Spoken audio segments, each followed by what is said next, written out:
इस वक्त इकट्ठा किया है ताकि हम आपकी महिमा करें। फिर बार खुदावंदा हम शुक्रगुजार है हर एक के गवाही के लिए, हर एक के जीवन में जो गवाही आपने करके आपकी महिमा कर ली, इसके लिए हम आपके शुक्रगुजार हैं।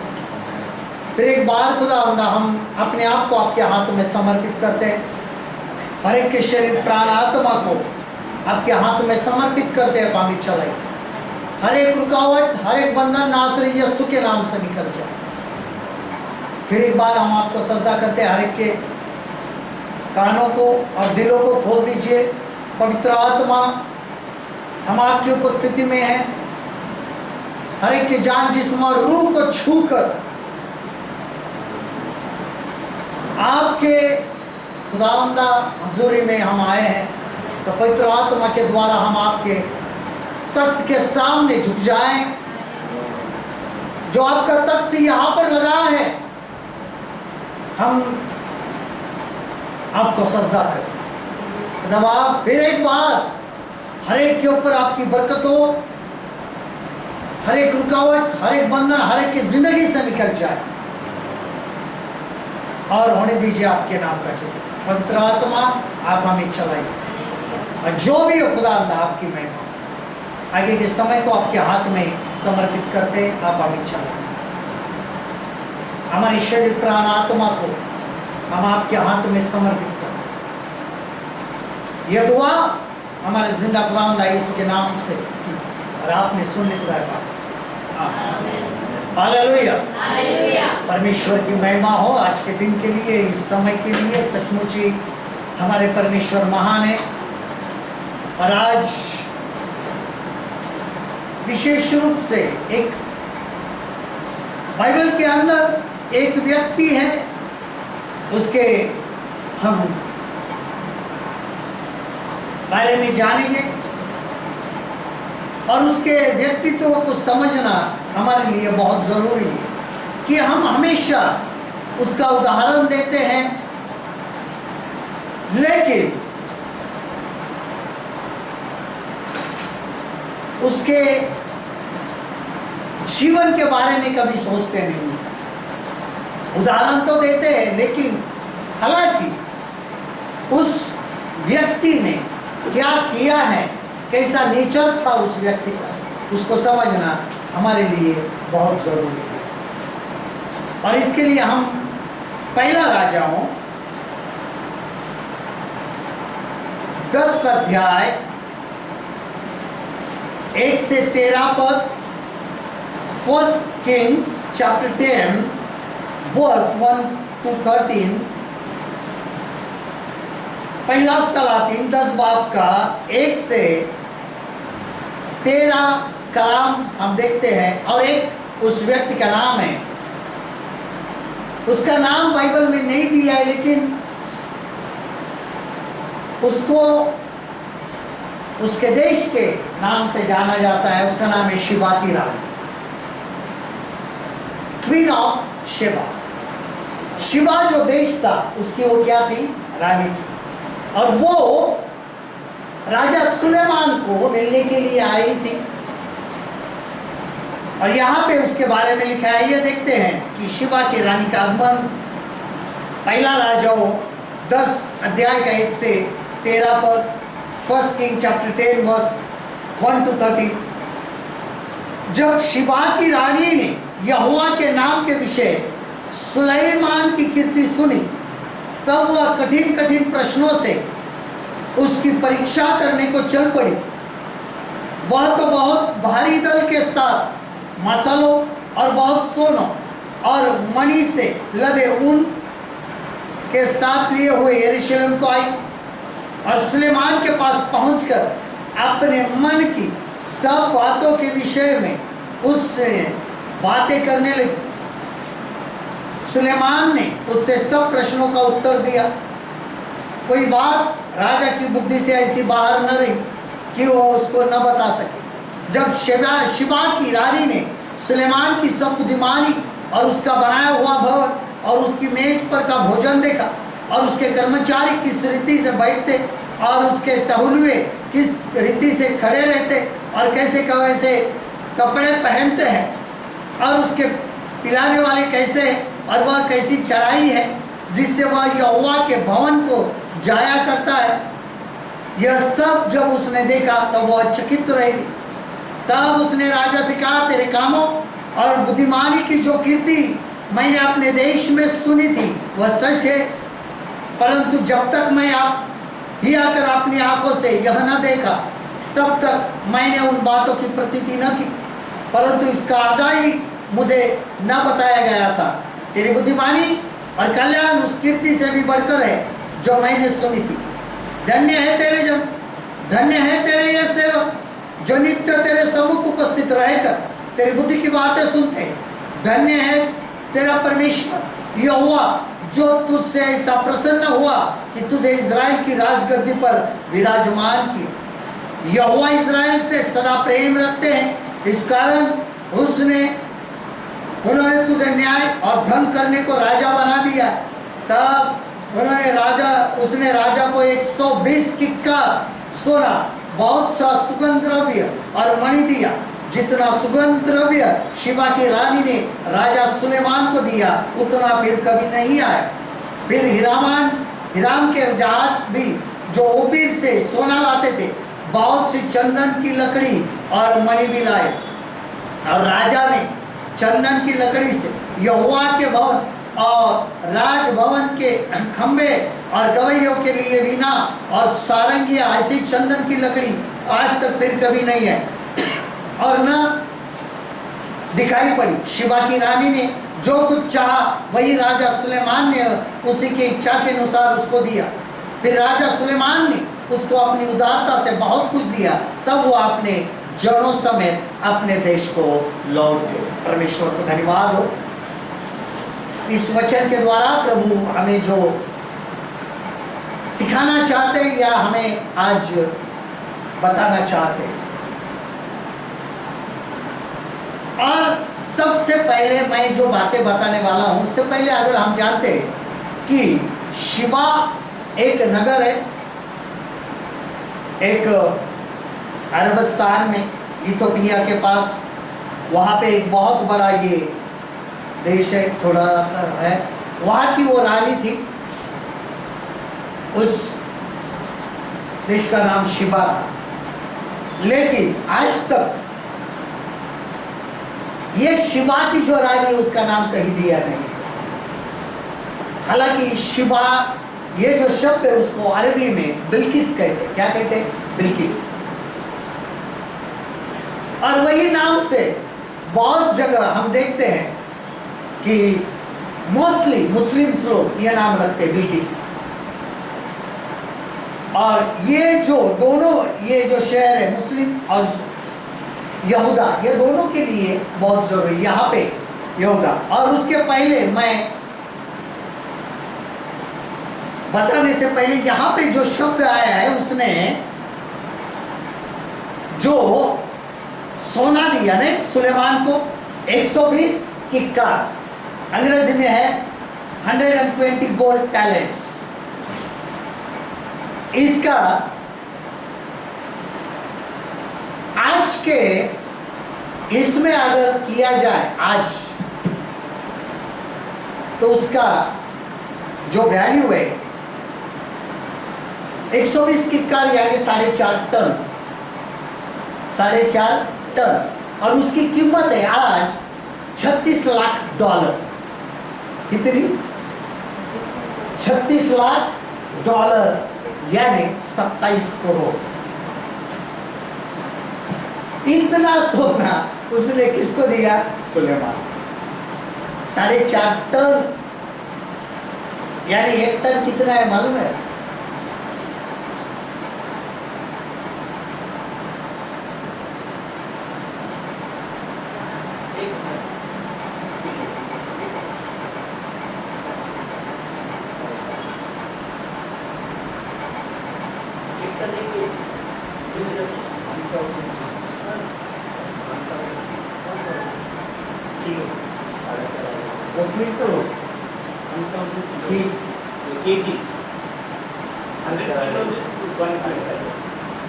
है ना? कितना? 4,500 किलो, 4,500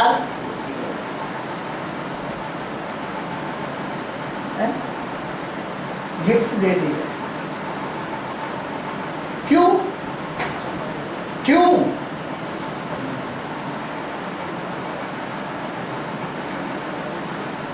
जब तक हमारे जीवन में परमेश्वर की ओर से आने वाला ज्ञान नहीं आता है, तब तक ऐसी भेंटें हमें नहीं मिलती।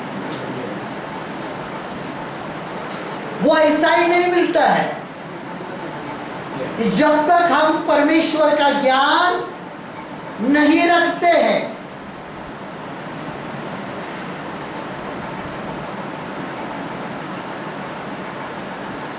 और यही सुलेमान के लिए हुआ कि सुलेमान के इस ज्ञान को परखने को तो आई, लेकिन साथ में ये भी लाई, और उसने कहा, यहाँ पे एक शब्द है कि जो मैंने सुना था वो आधा भी नहीं था, इतना है।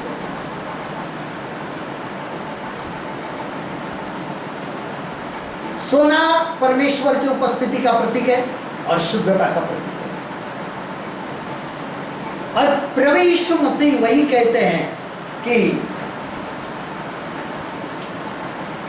राजा सुलेमान भी अपने राज वैभव में उसने इतने अच्छे वस्त्र नहीं पहने थे।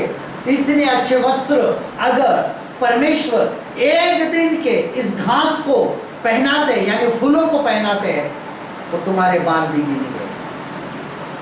यानी जब हमारे पास जो सुलेमान का ज्ञान था, सुलेमान का ज्ञान जो नीति वचन में है वो है यीशु मसीह, तो वो परमेश्वर का वचन और प्रभु यीशु मसीह सोने से, बहुमूल्यवान सोने से, कुंदन से भी बढ़कर जो हमारे जीवन में, और परमेश्वर का वचन अगर हमारे पास है तो ये 4.5 क्विंटल सोना भी कुछ भी नहीं है, अगर आप परमेश्वर के वचन के साथ चलते हो तो क्या जरूरी है आपके जीवन में, सोना या परमेश्वर का वचन? जब परमेश्वर का वचन आपके संगति में है, परमेश्वर का वचन आपको सहायता करता है, जब परमेश्वर का वचन आपकी सुधि लेता है, तो ध्यान रखना है, जो सोना काम नहीं करता है वो परमेश्वर का वचन हमारे जीवन में काम करता है। इसके लिए हमारे जीवन में महत्वपूर्ण है परमेश्वर का वचन। और ये ऐसी रानी उस सुलेमान को मिलने के लिए आई। सुलेमान को उस सोने का कोई वैल्यू नहीं था, क्योंकि सुलेमान के पास सबसे बढ़कर था कि उसने ही जवाब दिया है रानी ने, तेरे परमेश्वर यहोवा ने जो तुझे ज्ञान दिया है, जो सुलेमान को उसके सोने से भी बहुत बहुमूल्यवान था। और आज जो उसके पास था, जो रानी आई थी, उसका नेचर कैसा था? नंबर 1, जब हम देखते, जब शिवा की रानी ने यहोवा के नाम के विषय सुलेमान की कीर्ति सुनी, इसका अर्थ होता है उसके पास सुनने वाले कान थे, उसने सुना। He listened, a listening ear, she heard. A listening ear, she heard. उसने सुना। सबसे महत्वपूर्ण बात है कि हमें जब तक यीशु का नाम सुनाई नहीं देता है, हम उसके नजदीक नहीं जा सकते।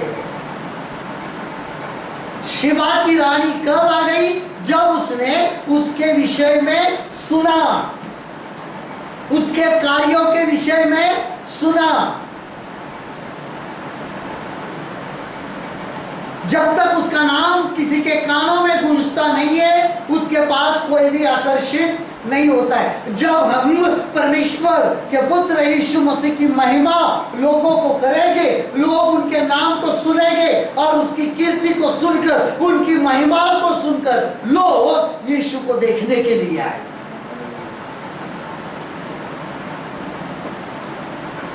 तो उसकी कीर्ति जब हम सुनाते हैं तो हम उसको सुसमाचार कहते हैं। क्या कहते हैं? सुसमाचार। जब हम सुसमाचार सुनाते हैं, सुसमाचार सुनाने के बाद में लोग जब यीशु मसीह के पास आते हैं, तो एक उदाहरण के तौर पर कि हम उस पापी स्त्री को देखते हैं, नहीं, सामरी स्त्री जो कुएं पे जल भरने के लिए आई थी, उसने यीशु मसीह के साथ बातें की, और जब उससे बातचीत हो गई तो उसने जाके गांव में जाके सब लोगों को बताया, देखो जो हम जिसको ढूंढ रहे वो आया है, क्योंकि जो जो बातें मैंने की है उसने मेरे बारे में सब बताया है। और जब यीशु मसीह सामने में आए और जब लोगों ने उसको सुना, तब अब देखो क्या हो जाता है कि सामरी के लोग उसको कहने लगे, अब तूने कहा इसके अनुसार ही नहीं, तो हमने भी उसको सुना है, इसके द्वारा हम विश्वास करते हैं। जो उसने बताया था वो उतना आधा ही था। किसने? सामरी स्त्री। लेकिन जब यीशु मसीह को रूबरू देखा, उसको सुना, तब उसने कहा कि हमने अभी जान लिया कि यही मसीहा है। जब हम सुनाते हैं और लोग उसके पास आते हैं, तब वो कहते हैं कि जैसा हमने सुना था उससे भी बढ़कर यीशु मसीह। लेकिन हर एक व्यक्ति को सुनने वाले क्या चाहिए? कान चाहिए। जब तक वो सुनेंगे नहीं, क्योंकि बाइबल कहती है विश्वास सुनने से और सुनना परमेश्वर के वचन से होता है। विश्वास सुनने से और सुनना परमेश्वर के वचन से। जब तक हम परमेश्वर के वचन को और यीशु के नाम को बार बार किसी के सामने नहीं लेते हैं, तब तक उनके कानों में वो आवाज गूंजती नहीं। उसने सुना, बार बार सुना सुलेमान के बारे में, उसके कार्यों के बारे में, तब हम जानते हैं कि क्या हुआ। तब वो आ गई और उसने क्या कहा? जो मैंने सुना था वो आधा ही था, उससे भी बढ़कर है। ये पहली बात। दूसरी बात, तत्पर पाव। उसके पास क्या थे? तत्पर पाव। वह आई और रेडी फुट शी कम।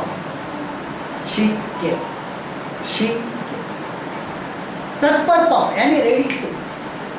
जैसे ही हम परमेश्वर के बारे में सुनते हैं तो हमारे पांव तुरंत उसकी ओर जाने के लिए उठने चाहिए। जब हम एक कदम उठाएंगे, याद रखना एक बात हमेशा, जब हम उसकी ओर एक कदम उठाते हैं वो हमारे पास 2 कदम चल के आता है। यह परमेश्वर का काम। हमारे जिंदगी के लिए बहुत महत्वपूर्ण बात है कि हमारे पांव परमेश्वर के लिए और परमेश्वर के लिए का मंदिर जाने के लिए तत्पर होना चाहिए। जाएंगे, देखेंगे नहीं, तत्पर। प्रार्थना के लिए हमारे पांव जल्दी उठना चाहिए, जिसको हम रैपिड एक्शन कहते हैं। क्या कहते हैं? Rapid action. जहां पे अगर आप उत्पत्ति की किताब में देखते हैं कि वहां पर अदन के अंदर जो वाटिका लगाई थी, वहां पे एक नदी थी, बराबर। उस नदी के 4 नदियां हो गई। उसके अंदर एक नदी का नाम है हिद्दकेल। हिद्दकेल जो शब्द है उसका अर्थ होता है रैपिड एक्शन। उसका अर्थ क्या होता है? रैपिड एक्शन यानी तुरंत कार्रवाई। जल्द यानी शीघ्र कृति। क्या होती है? शीघ्र कृति। तो वहां पे जो शीघ्र कृति करने के लिए जो अभिषेक किया गया था वो हमारे अंदर होना जरूरी हो जाता है कि हम तुरंत किसी भी कार्य के लिए परमेश्वर के लिए तैयार हो जाए। जब परमेश्वर हमें बुलाते हैं, जब परमेश्वर उनके कार्य के लिए बुलाते हैं, तो देखेंगे ये करेंगे, नहीं हो सकता। लेकिन एक बात याद रखना है, आपके जिंदगी में आप कितनी भी भागने की कोशिश करो, आपके ओर से परमेश्वर जब तक काम करवा के नहीं लेता है आपको मरने भी नहीं देता। इतनी बात हमेशा याद रखना। जब तक उसका काम करवा के नहीं लेता है वो आपको मरने भी नहीं देगा। मूसा बहुत भागता था, 40 साल तो राजमहल में, आवाज ही नहीं आ रही थी, प्रभु चिल्ला रहा है मोशे मोशे मोशे। मोशे का ध्यान नहीं, राजगृह में ना सेवक है, राजकुमार है वहां पे, कहां सुनाई देगी आवाज। उसके बाद बंदा वहां से निकल गया, 40 साल के बाद वहां से आ गया मिद्यान देश में। मिद्यान देश में आने के बाद में मिद्यान देश का याजक इत्रो, उसकी 7 बेटियां, उसमें से सिप्पोरा बड़ी, उसके साथ उसका ब्याह हो गया, निकाह हो गया। अभी दिन भर 7 औरतों से घिरा हुआ रहता था, 6 सालियां और 1 बीवी। अभी दिन भर 7 औरतों की आवाज में उसको प्रभु की आवाज कहां सुनाई देगी? दिन भर वही आवाज। प्रभु बोल रहा है, उधर 40 साल, इधर 40 साल, 80 साल आवाज दे रहा है, मोशा मोशा मोशा मोशा। अभी प्रभु ने कहा, अभी इसको सुनाई नहीं देता, अभी मैं इसको दिखाऊंगा। तब जब मूसा उस सिनाई पर्वत पे गया और उसने देखा एक पेड़ के अंदर आग लगी है, लेकिन पेड़ तो जल नहीं रहा है।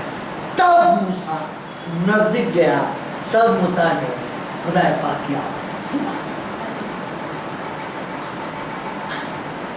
जब हम सुनते नहीं है, फिर प्रभु बताता है, फिर ऐसा बताता है,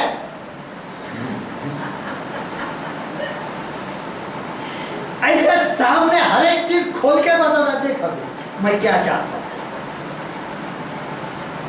जब उसने देखा तब उसके पैर उसके नजदीक जाने के लिए उठ गए कि मैं जाकर देखूं वो आग किस चीज का। हम भागते भागते भागते, फिर दाऊद कहता है भजन संहिता 139 में, मैं तेरी आत्मा से भागकर कहाँ जाऊं, जहां जाऊं वहां तू है, कहाँ जाऊं। जब इतना समझता है तो भागते क्यों है? जब हम कहीं उससे भाग ही नहीं सकते। जब दाऊद कहता है मैं पाताल में भी मेरा बिछौना रख दूं, वहीं पर आप है। मैं सुबह के किरणों के पंखों को प्रदान करके उठ जाऊं, वहां पर भी तू तेरा हाथ मुझे चलाएगा। मैं तेरी आत्मा से बात कर कहाँ जाऊं। जब समझता है तो रुक जाओ, भागते क्यों है? जाओ उसके पास। परमेश्वर जब बुलाता है कि उसने कहा है, हे परिश्रम करने वाले और बहुत से दबे वो लोगों, तुम सब मेरे पास आओ, मैं तुम्हें विश्राम दूंगा। तो जाओ। आने के लिए तो कहा है, मना तो नहीं किया, सब आओ। जो भी हो आप, जिस हाल में हो, जिस परिस्थिति में हो, कौन से जीवन में है, मैं कोई मायने नहीं रखता हूं, तुम सिर्फ मेरे पास आओ। बाद में उस जीवन को बदलने वाला मैं तुम्हारा परमेश्वर। उस पापन को बदला, उस उड़ाऊ पुत्र का उदाहरण दिया। जब मैं उस उदाहरण को देता हूं मैं हमेशा, कि जब वो उड़ाऊ पुत्र आया, इतने सालों बाद आया, दाढ़ी तो की ही नहीं होगी इतने सालों से। वहां पे लिखा उसके वस्त्र भी फटे थे, और किसके साथ सोता था? सुअर के साथ। तो सोचो पूरी बदबू कितनी आती होगी उसकी। परमेश्वर से जो दूर चला जाता है उसकी अवस्था ऐसी होती है। लेकिन जब आता है तो परमेश्वर उसी हालत में, जैसे उसके बाप ने उसको गले लगाया, सिर्फ गले भी नहीं लगाया, उसको चूमा। जब आपका बेटा बाहर खेल के आता है तो आप उसको चूमेंगे? तो उसको पहले मिलते, चल बाथरूम में जा नहा के आ। वो तो मिट्टी में खेल के आता है, हम तो क्या क्या खेल के आते हैं। फिर भी हमारा जो बाप है वो हमें गले लगाता है और चूमता है। आज भी मौका है कि हमारे पैर तैयार होनी चाहिए उसके पास जाकर। जैसे शिवा के तुरंत आ गए, रुकी नहीं, तुरंत आ गए। उसके बाद बातचीत करने वाला हृदय, उसने बात की। और कम्युनिंग हार्ट, शी कम्युनिंग। देखिए दूसरा वचन, वह तो बहुत भारी दल के साथ मसलों और बहुत सोने और मणि से लदे ऊंट के साथ लिए हुए यरूशलेम की आई, और सुलेमान के पास पहुंचकर उसने अपने मन की सब बातों के विषय में उससे बातें करने लगी। टॉक विथ गॉड,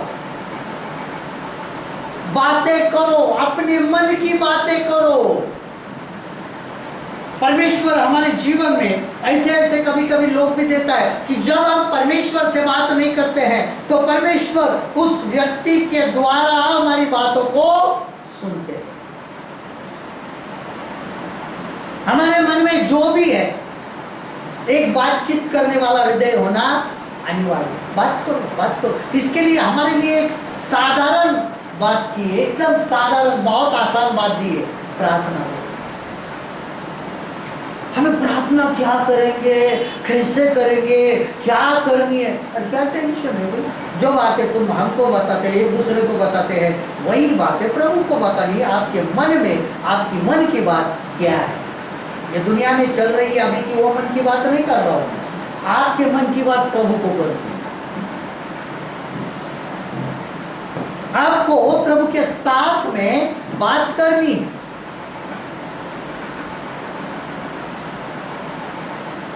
आज हम प्रभु के साथ कितनी बात, इसके लिए हमें बातचीत करने वाला क्या चाहिए, हृदय चाहिए, कम्युनिंग हार्ट।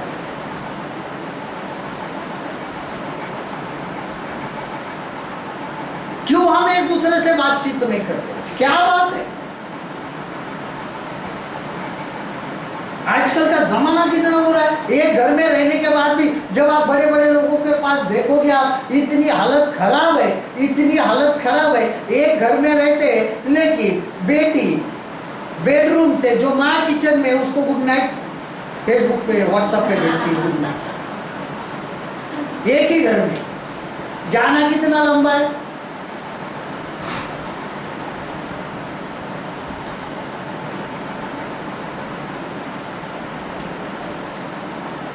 जब हम, जो सामने दिखाई देता है, एक घर में जो रहते हैं उसके साथ हम सही बात नहीं कर सकते हैं, तो हम जो परमेश्वर स्वर्ग में है उसके साथ कब बात करने को बोलेंगे। जब हम हमारे परिवार के साथ बात नहीं करते,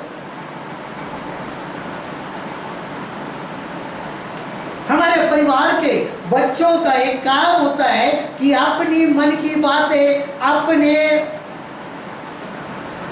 जो पिता है, माँ है, उनको बताओ। बैठो, बात तो करो, तो समझ में आ जाएगा ना क्या है क्या नहीं है।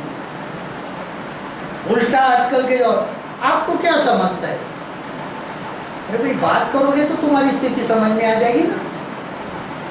जब तक तुम जो भी हो, जब तक हम एक दूसरे के साथ में परिवार में बातें नहीं करते हैं, तब तक हमारी समस्या क्या है हमें समझ में आने वाली नहीं।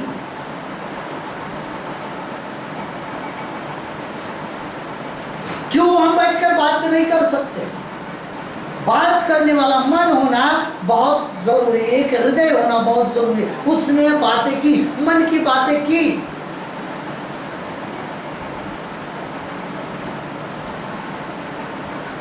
प्रभु यीशु मसीह ने कहा कि सुलेमान तो राजा था, लेकिन उससे भी बड़ा यहां पर एक है जो सुलेमान से भी बड़ा है। तो हमें बातें किससे करनी है।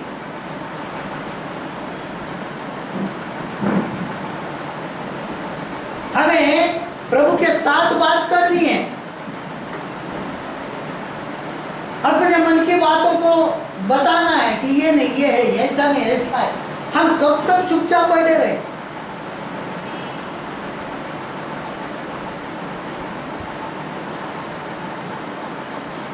उसके बाद जब हम चौथी बात देखते हैं, उसकी चौथे और पांचवें वचन में, प्रशंसात्मक आंखें जब उसने देखा, an appreciative eye when the queen of Sheba had seen. देखिए चौथा और पांचवा पद, जब शिबा की रानी ने सुलेमान की सब बुद्धिमानी और उसका बनाया हुआ भवन और उनकी मेज, उसकी मेज का भोजन देखा, और उसके कर्मचारी किस रीति बैठते और उसके टहुलवे किस रीति से खड़े रहते और कैसे कैसे वस्त्र पहनते हैं और उसके पिलाने वाले कैसे हैं और वह कैसी चलाई जिससे वह यहोवा के भवन को जाया करता है, वह सब जब उसने देखा तब वह चकित रही। एक प्रशंसात्मक आंखें होना अनिवार्य है, परमेश्वर की प्रशंसा करने वाली आंखें। हमें परमेश्वर को देखने की इच्छा होनी चाहिए। और अगर परमेश्वर को देखने की इच्छा है तो उसके लिए कुछ करना है। नहीं, क्या करना है?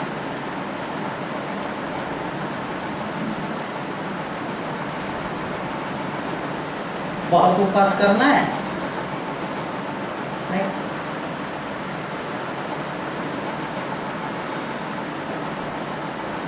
मत्ती रचित सुसमाचार 5 अध्याय का 8 वचन 8 पर, मैथ्यू चैप्टर 5 वर्स 8, धन्य है वे जिनके मन शुद्ध है क्योंकि वे परमेश्वर को देखेंगे। क्या करना है? मन को शुद्ध करना है ताकि हम परमेश्वर को देख सके, परमेश्वर को देख सके। जब हमारे मन में कुछ तासीर है, कुछ बातें हैं, और कितना भी हम कहे प्रभु आपका दर्शन चाहिए, तो ये नामुमकिन। बहुत सारे लोग प्रभु मैं देख रहा हूं, प्रभु को मैं देख रहा हूं, ये कर रहा हूं, लेकिन अगर मन में किस रीति से आप कह सकते हैं कि हम प्रभु को देख सकते हैं? ये नामुमकिन है। पवित्र परमेश्वर को देखना है तो हमें भी पवित्र होना पड़ेगा। मूसा ने सिर्फ आग को देखा और जैसे नजदीक गया तो मूसा को कहा अपनी पैरों से जूतियां उतार ताकि जिस जमीन पर तू खड़ा है वो जमीन पवित्र है। जब तक तू जूतियों को नहीं उतारता है, जब तक तुम्हारे मन में से ताज़े जो है, जो गंदगी है वो निकल नहीं जाती है, तुम परमेश्वर को देखने नजदीक नहीं जा सकते। वहां पे जब हम उसको देखेंगे तब हम उनकी प्रशंसा। जब यूहन्ना ने देखा, यूहन्ना ने जब यीशु मसीह को देखा, अगर आप प्रकाशित वाक्य की किताब पढ़ते हैं तो पहला और दूसरा अध्याय में जो प्रभु यीशु मसीह के बारे में वर्णन किया है,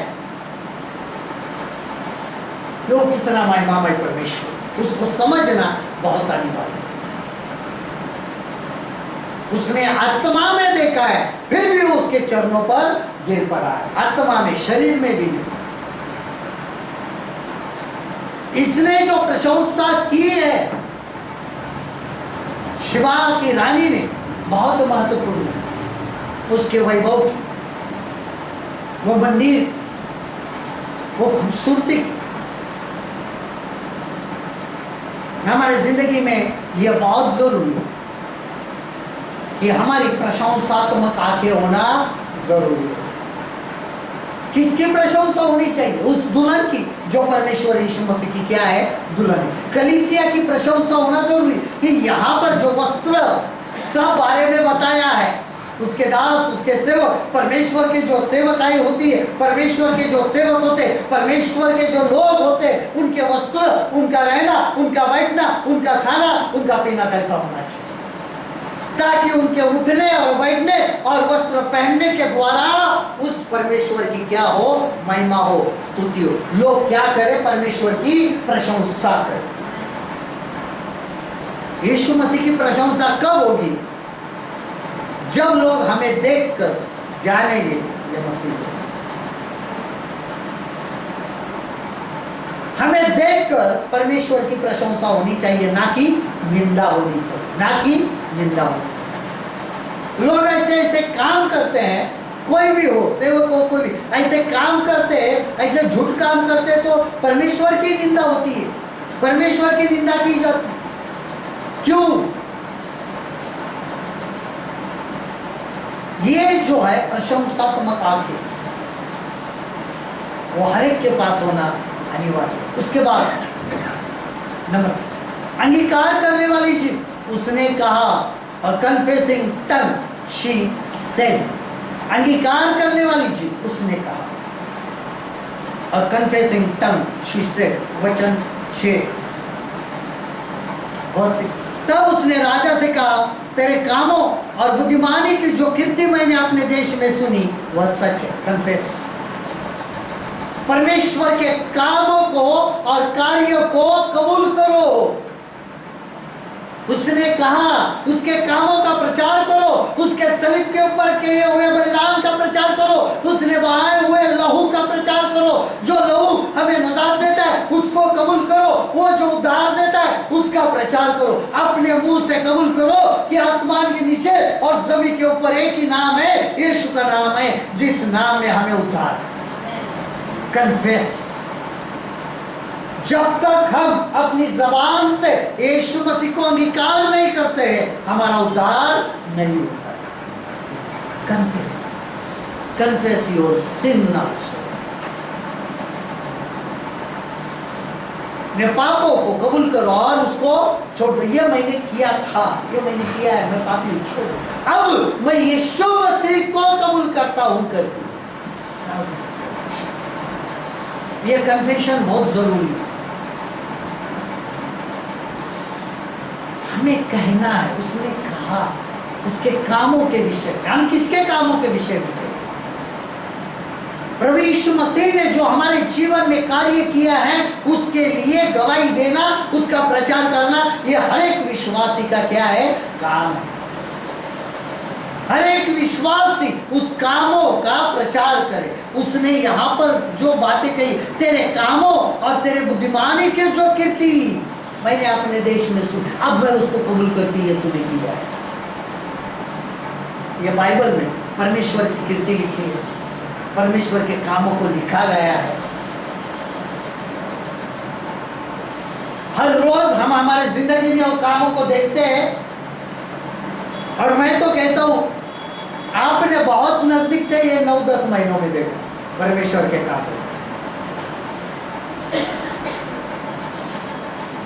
कैसे कैसे काम इन 9-10 महीनों में परमेश्वर ने हमारे जीवन में किए।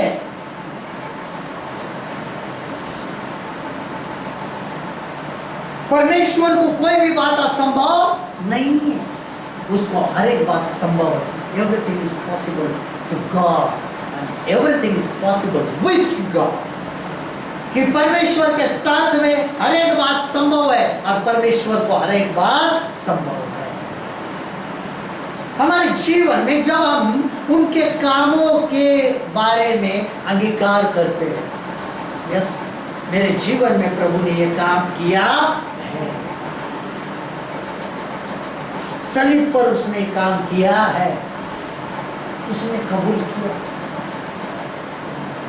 कबूल करने वाली जबान होना हमारे जीवन में बहुत जरूरी है। We want to confess, हमें कबूल करना। यस, उसने अंगीकार किया, उसने कहा यस ये है, यही कबूल करना। यस, मैं मसीह हूं, हम मसीह है, अंगीकार करना चाहिए। था, हूं, हाँ है, वहां पे दो ही जब, हाँ या नहीं, उससे अधिक जो है बाइबल कहती है तेरा जवाब हाँ तो हाँ हो, नहीं तो नहीं हो, उससे अधिक जो कुछ भी है, जो कुछ भी तू कहेगा वो तेरे लिए पाप है। क्या आप मसीह हो? हाँ है, हाँ है, हाँ या नहीं। उसको कोई इधर उधर मत भटकाओ, नहीं ऐसा नहीं वैसा है, प्रार्थना को जाते नहीं, मैं मसीह हूं, खत्म।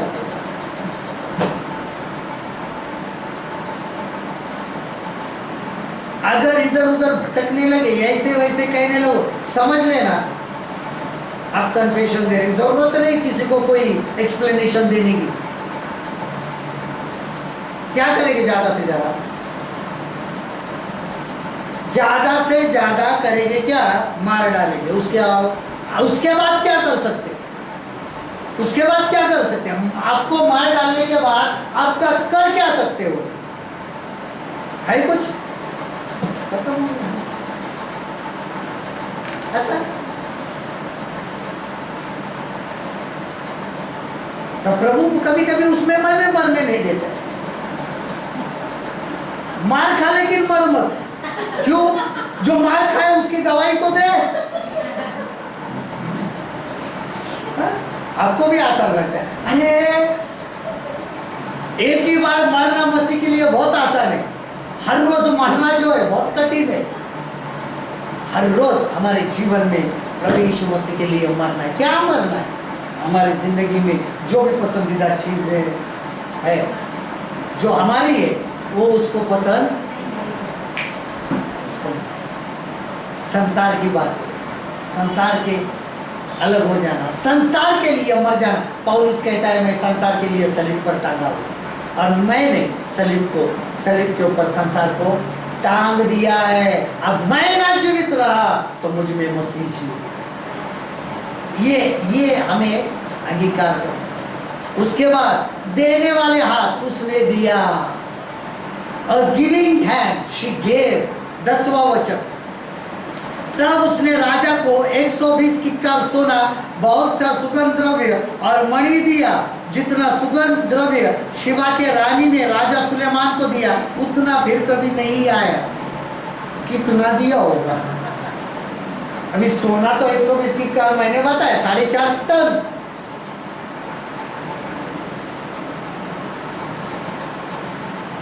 जब यीशु मसीह को मिलने के लिए 3 मजूसी आए, उन्होंने भी सोना दिया,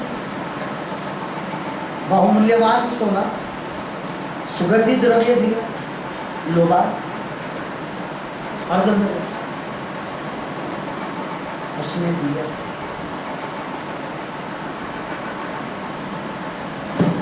हम क्या देते?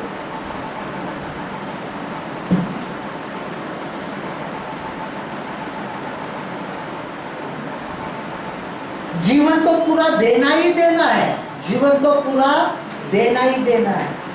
अब शिवा की रानी, वो रानी थी, उसने उसके हैसियत से दिया, नहीं हमारी हैसियत